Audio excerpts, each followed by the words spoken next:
İbrahim alayhissalom o'g'illari Ismoil alayhissalomni qurbonlik qilishlikka olib ketishlikdan oldingi bo'lgan voqealarni izhor qiladilar.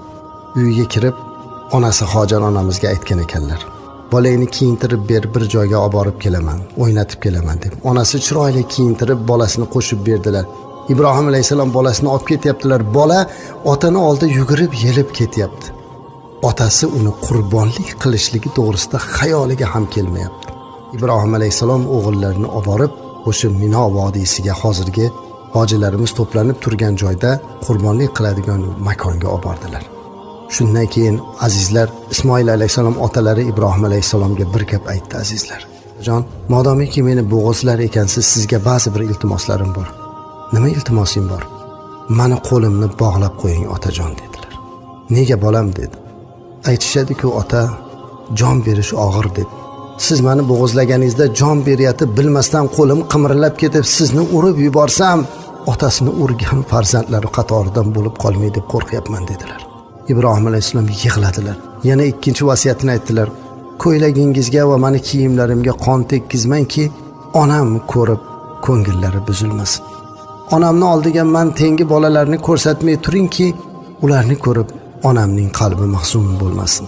Mana shu gapni aytdi. So'ng yotkizib, endi qurbonlik qilaman deb turdi, o'g'illari yana o'zgardi. Otajon to'xting dedilar, qo'limni yeching. Nega o'g'lim o'zing aytding-ku? Yo'q. Ibrohim alayhissalom o'g'lini majbur qilib qo'lini bog'lab turib qilib qurbonlik qilgan ekan degan tarixda qolmasin. O'z ixtiyorim bilan Alloh yo'lida yotganimni hamma bilsin, qo'limni yeching dedilar. Qo'lini yechdilar. Shunday o'g'ilni bergan Allohga shukrona aytib, oxir oqibat pichoqni o'g'lini bo'g'ziga olib bordilar, azizlar. Lekin pichoq kesmadi.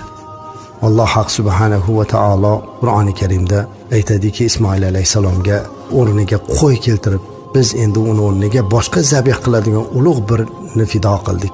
Ya'ni Jabroil alayhissalom osmondan bir jannatdan qo'y olib tushib, mana shu qo'yni qurbonlik qiling dedi. Bu siz uchun bir imtihon edi, xolos.